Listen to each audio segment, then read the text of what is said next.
नमस्कार प्रिय दर्शकों, हमारे हिंदू धर्म में फाल्गुन पूर्णिमा का विशेष महत्व है और इस दिन होलिका दहन भी किया जाता है। वहीं अगर पूर्णिमा तिथि 2 दिन विद्यमान होती है तो पहले दिन की पूर्णिमा तिथि में होलिका दहन करके अगले दिन रंग वाली होलिका त्यौहार मनाया जाता है, जिसे रंगोत्सव या धुलेंडी भी कहते हैं।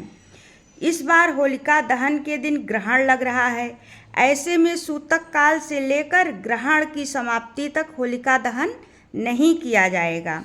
इसलिए फाल्गुन पूर्णिमा के दिन होली का दहन शाम के समय होगा और अगले दिन रंग वाली होली का त्यौहार मनाया जाएगा।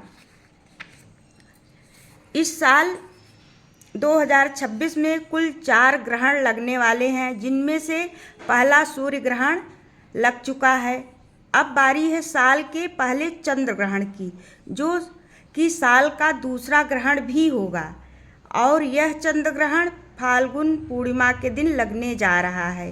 साल का पहला चंद्र ग्रहण सिंह राशि में और पूर्वा फाल्गुनी नक्षत्र के दौरान लगेगा।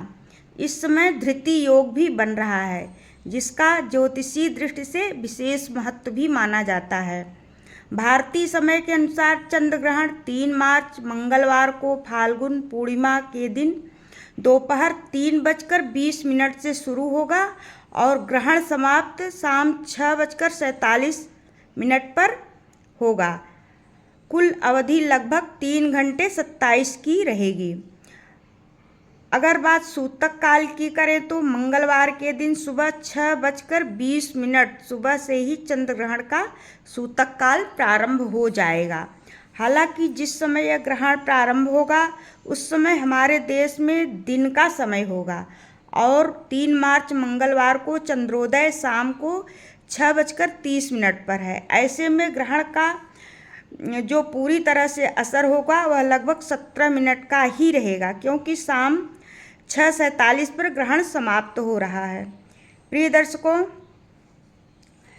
मैंने आपको ये जानकारी दी,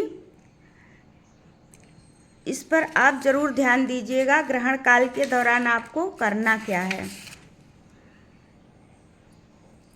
धार्मिक ग्रहण के संबंध में वैसे तो आप सभी जानते हैं कि ग्रहण लगने के पीछे 2 मान्यताएं हैं, एक धार्मिक और दूसरी वैज्ञानिक।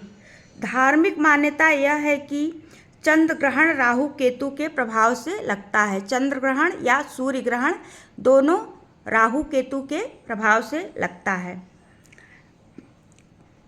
अगर वैज्ञानिक दृष्टिकोण की बात करें तो जब सूर्य और चंद्रमा के बीच में पृथ्वी आ जाती है तब पृथ्वी की छाया चंद्रमा पर पड़ती है, जिससे चंद्र ग्रहण लगता है और चंद्रमा लाल दिखाई देता है। इस बार 3 मार्च फाल्गुन पूर्णिमा के दिन यह ग्रहण लगने जा रहा है। हमारे देश के पूर्वी हिस्सों में असम, अरुणाचल प्रदेश, मिजोरम, नागालैंड, मणिपुर में दिखाई देगा। वहीं देश के अन्य भागों में जैसे दिल्ली, यूपी, महाराष्ट्र और राजस्थान में आंशिक रूप से इस ग्रहण को देखा जा सकता है। चंद्र ग्रहण का सूतक काल 9 घंटे पहले प्रारंभ हो जाता है और सूतक काल को हिंदू धार्मिक मान्यताओं के अनुसार अशुभ समय माना जाता है। सूतक काल के आरंभ से लेकर ग्रहण काल की समाप्ति तक पूजा पाठ, मंदिर से जुड़ा हुआ कोई काम नहीं करना चाहिए। मूर्तियों को छूने से बचना चाहिए। नए काम की शुरुआत नहीं करनी चाहिए। कोई भी शुभ या मांगलिक कार्य हो तो ग्रहण काल के समय नहीं करना चाहिए। बिना ज़रूरत के बाहर नहीं निकलना चाहिए। खास तौर पर गर्भवती महिलाओं को चंद्रमा की रोशनी में आने से बचना चाहिए। बुजुर्ग, बच्चे या बीमार लोगों को ग्रहण की अवधि के भीतर ही रहने की अवधि में घर के भीतर ही रहने की सलाह दी जाती है।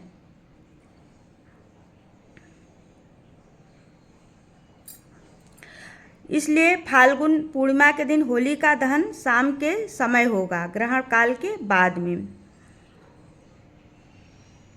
फाल्गुन पूर्णिमा को मंगलवार के दिन जो लोग भी पूर्णिमा का व्रत या स्नान करना चाहते हैं वो सूतक काल के लगने से पहले यानी सुबह 6:20 से पहले पूजा पाठ कर लें। व्रत का संकल्प ले सकते हैं। व्रत इस दिन रखना ज़्यादा सही होगा क्योंकि ग्रहण काल के दौरान किया गया उपवास, मानसिक रूप से किया गया जप, किया गया दान कई गुना फल प्रदान करता है। इस समय किए गए दान की तुलना अन्य किसी भी दान की तुलना से नहीं की जा सकती है। यानी हम पूरे साल भर जो दान पुण्य करते हैं, अगर हम ग्रहण काल में जितना करते हैं उसका अनेकों गुना फल प्राप्त होता है।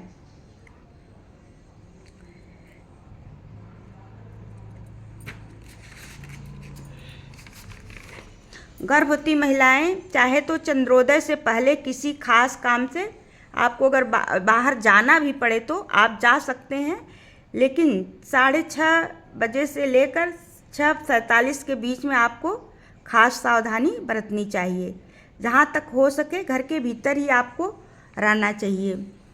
धन्यवाद प्रिय दर्शकों, आप लोगों को ये वीडियो कैसा लगा कमेंट में ज़रूर बताइएगा। अगर मेरे चैनल को सब्सक्राइब नहीं किए हैं तो अवश्य ही सब्सक्राइब करिए और अपने मित्रों दोस्तों को भी शेयर करिए।